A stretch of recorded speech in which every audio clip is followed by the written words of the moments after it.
नारायण बेनीवाल चलते भाषण में क्यों रो पड़े, क्यों हुए भावुक? हनुमान बेनीवाल के छोटे भाई व खिंवसर विधायक नारायण बेनीवाल सभा के दौरान चलते भाषण के अंदर रो पड़े। क्या कारण रहा, आइए बात करते हैं। आप देख रहे हो द फास्ट इंडिया और मैं आपके साथ हूं प्रभुराम बीरड़ा। दरअसल खिंवसर के अंदर एक सभा के दौरान नारायण बेनीवाल ने लगभग भाषण पूरा ही कर लिया था, लेकिन एंड के अंदर नारायण बेनीवाल हो गए भावुक और बोले कि हनुमान बेनीवाल का हाथ मजबूत करना। इतना कहकर हनुमान बेनीवाल के पास जाकर बैठ गए नारायण बेनीवाल।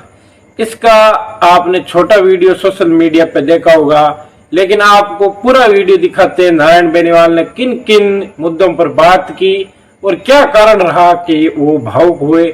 इसका पूरा वीडियो आप देख सकते हैं द फास्ट इंडिया पर। देखिए चलते पूरा वीडियो। मैं इतना ही निवेदन करूंगा, हनुमान बेनीवाल को बहुत मजबूत करना है। नारवा की इस पावन धरा पे आज के इस विशाल कार्यक्रम में मंच पे विराजमान परम आदरणीय एमपी साहब, समस्त जनप्रतिनिधिगण, सामने विराजमान पिता तुल्य बुजुर्गजन, नौजवान साथियों, प्यारे बच्चों, सबसे पहले तो नारवा और आसपास के सभी लोगों का दिल की गहराइयों से धन्यवाद ज्ञापित करता हूं कि आपने बहुत ही विशाल इस कार्यक्रम का आयोजन किया। इतने बड़े कार्यक्रम की आज आशा नहीं थी, क्योंकि सूचना बहुत कम थी। एमपी साहब का अभी सत्ता संकल्प कार्यक्रम पूरे राजस्थान में चल रहा था, लेकिन यहां से भी कई जनप्रतिनिधियों के बार बार फोन आ रहे थे कि 2-4 प्रोग्राम उद्घाटन के एमपी साहब के हमारे प्रोग्राम इलाके में रहे तो अच्छा लगे। और आखिर में परसों रात को ही एमपी साहब ने हाँ की कि मैं 4 कार्यक्रम अलग अलग सड़कों के मैं खिंवसर विधानसभा में करूंगा। तो इस अल्प सूचना के ऊपर भी आज जिस तरह हजारों की संख्या में आप लोग जुटे हो आशीर्वाद देने, तो निश्चित रूप से ऐसा लग रहा है कि तेजाजी महाराज, जाम्बो जी, जसनाथ जी, केतेश्वर भगवान, श्री यादव माता और सभी देवी देवताओं का बहुत बड़ा आशीर्वाद जो है जसनाथ जी महाराज का, जाम्बो जी का बहुत बड़ा आशीर्वाद इस खिंवसर की तरह से हनुमान जी बेनीवाल को मिलेगा। मैं तो इतना ही निवेदन आप सबसे करूंगा कि हनुमान बेनीवाल एक किसान का बेटा, जिसने 75 वर्ष देश की आजादी के बाद पहली बार एक सपना देखा कि मैं मेरे समाज के अंतिम छोर में बैठे मेरे भाइयों को, मैं किसान कमेरी कौम के सबसे अंतिम पंक्ति में बैठे व्यक्तियों को सत्ता के शिखर पर मैं लेके जाऊंगा। ऐसा सोचने वाला व्यक्ति, आप बड़े सौभाग्यशाली हैं कि ऐसा जनप्रतिनिधि आपको मिला, क्योंकि जिस खेत की बाढ़ अच्छी होती है, जिस खेत की बाढ़ सुदृढ़ होती है, उस खेत में फसलें भी अच्छी होती है। कोई बाहर का व्यक्ति जो आके नुकसान नहीं कर सकता। आपको बहुत अच्छा जनप्रतिनिधि मिला है। और आप युवा साथियों का, पिछली बार जो चुनाव के कार्यक्रम थे, जब आपने मुझे आशीर्वाद दिया तब थोड़ी बहुत चिंता जरूर थी कि कई बुजुर्गों ने कई एंगल से सोचा, सामने चुनाव लड़ रहे थे, वो भी व्रत थे, कई चीजें सोची। लेकिन आज मैं आया हूं तब से नजरें घुमा रहा हूं। कई ऐसे व्यक्ति हमारे मंच में विराजमान है जो आशीर्वाद देना हनुमान जी को आज नए सिरे से आए। तो निश्चित रूप से ऐसा लग रहा है कि इस इलाके में राष्ट्रीय लोकतांत्रिक पार्टी का परचम बहुत ऊंचा आप लोग फहराओगे, ऐसा मुझे पूरा भरोसा है। इस सड़क के बारे में बता दूं, सड़कों की जब स्वीकृति आई तो कई बच्चे फेसबुकों में डालते हैं, तो इस सड़क के बारे में थोड़ा सा बता दूं, कई लोगों को ध्यान नहीं है इसका। ये सड़क जिसका आज उद्घाटन होने जा रहा था, हालांकि आचार संहिता लग रही थी, इसलिए इसका लोकार्पण मैंने 12 बजे से पहले आके कर दिया। और मैंने कहा हनुमान जी से आप सब लोगों का मुलाकात जो शाम को कराएंगे।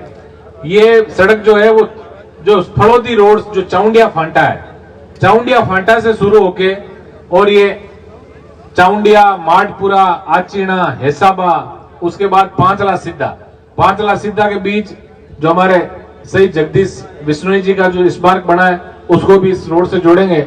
और उसके बाद सीधा ये जो सोयला मार्ग जो है, ये बिल्कुल हमारी सीमा तक सोयला मार्ग जाएगा। और उसके बाद यहाँ से सीधा ये बेणीवालों की ढाणी, और बेणीवालों की ढाणी से गोदारों की ढाणी, गोदारों की ढाणी से जो इसरनावड़ा का जो रोड है प्रजापतों के जेएलआर बना है उससे जोड़ेंगे। उसके बीच में से मादानियों की ढाणी, और मादानियों की ढाणी से पांचला, और वापिस पांचला से जो जीएसएस है उसे खबाड़िया मार्ग सीधा बालिका स्कूल को जोड़ेंगे।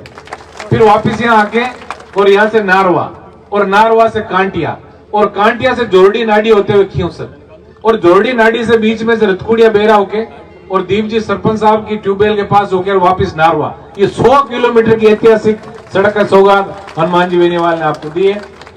एमपी और एमएलए का बजट 5-5 करोड़ होता है, लेकिन आज जो लोकार्पण सड़कों के हुए, सिर्फ सड़कों के लोकार्पण खींवसर विधानसभा में जिसकी कीमत शायद मेरे हिसाब से बढ़ने में 550 करोड़ रुपए की सौगात हनुमान जी ने आपको दी है। मैं तो इतना ही निवेदन आप सबसे करूंगा, विश्लेषण करने का समय है। और ये सही बात है कि इधर का जो इलाका आप लोग गहराई से विश्लेषण भी करते हो। आपने, मुझे पता है 2004 के अंदर जब हनुमान जी ने जिला परिषद का चुनाव लड़ा, तब जिस तरह जोरी को हीरे की परख होती है, वैसे ही यहाँ के बुजुर्गों ने और युवाओं ने परख कर ली कि हनुमान बेनीवाल जैसा लड़का यदि हम लोगों को मिलता है तो निश्चित रूप से उसका आप साथ दोगे। आप 2004 से लेके और आज 19-20 साल का जो लंबा सफर जो हुआ है, उसमें हनुमान बेनीवाल जी को मजबूती देने के लिए आप सब राजस्थान के कोने कोने तक जब जहां भी आवश्यकता हुई आप लोग गए। मैं तो इतना ही निवेदन आज आपसे करूंगा कि हनुमान बेनीवाल जैसा लड़का जो सदियों बाद ऐसी राजनीति के अंदर पैदा होता है, तो निश्चित रूप से अब हम सबका कर्तव्य है कि 5 साल जिस व्यक्ति ने रात और दिन जाग के और अपना फर्ज निभाया, अब हम सबका फर्ज है कि आचार संहिता लगने के बाद इनको थोड़ा आराम कराएं और हम जाग के और हनुमान बेनीवाल की झोली भर के पूरा राजस्थान के अंदर राष्ट्रीय लोकतांत्रिक पार्टी का डंका हम सबको बजाना है। नारवा, कांटिया, यहाँ के जो आसपास के जो सरपंच गण है, कुर्ची, हमारे पिपड़िया, इनको भी मैं धन्यवाद दूंगा। आपने हमेशा कोई न कोई विकास की मांग आप लोग करते रहे और आपको बता रहा हूं कि सिर्फ जो नारवा ग्राम पंचायत है उसके अंदर 1 करोड़ और 65 लाख रुपए की स्वीकृति हम लोगों ने विधायक और अन्य जो एमपी लेड, एमएलए लेड, जो हमारे डीएमएफटी उसके सब के अंदर हमने किए। आप लोगों ने देखा जब हम इस रोड से गुजरते हैं, सुंदर चौराहे, हाई मास्ट लाइटें लगी हुई, ऐसा लग रहा है कि हमारा खींवसर वास्तव में बदल रहा है। उसके लिए मैं तो इतना ही निवेदन आप सबसे करूंगा, चुनावी टाइम है, कई बाहर के लोग आएंगे, बरगलाने का प्रयास करेंगे, जाति धर्म से लड़ा के और अपना उल्लू सीधा करने का प्रयास करेंगे।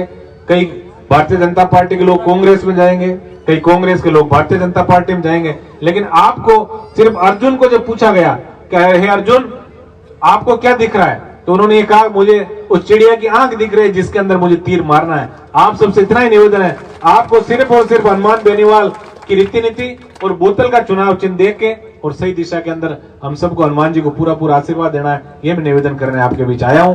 मैं पुनः 4.5 साल आपने मुझे भी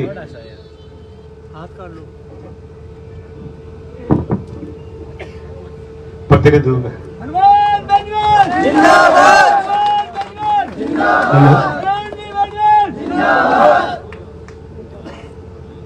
मैं इतना ही निवेदन करूंगा, हनुमान बेनीवाल को बहुत मजबूत करना है। हमारे एमएलए साहब भावुक हो गए आपका प्यार देख के। एक बार पुनः जोर से कहिए हनुमान बेनीवाल। आप प्रतिज्ञा लीजिए कि एमएलए साहब हम आपको, आप भावुक हुए हैं लेकिन हम आपको भावुक नहीं होने देंगे, हमारे फुल जोर के साथ हनुमान बेनीवाल के साथ रहेंगे। हनुमान बेनीवाल। हमारे बीच में हमारे लाडले विधायक महोदय बहुत हमारे प्रेम को देख करके वो भावुक हुए हैं। आपको हम पुरजोर से ये आश्वस्त करते हैं कि हनुमान जी और नारायण जी रालोपा पार्टी, आप खींवसर की चिंता छोड़ दीजिए, आप राजस्थान में संघर्ष करो, हम खींवसर संभाल लेंगे। हमारे बीच में उपस्थित किसानों के मसीहा, गरीबों के उद्धारक, पिछड़ों के कल्याण करने वाले और भारत के आदर्श सांसद नागौर के प्रतिनिधि एमपी साहब श्रीमान रालोपा सुप्रीमो हनुमान जी बेनीवाल से अनुरोध रहेगा कि आप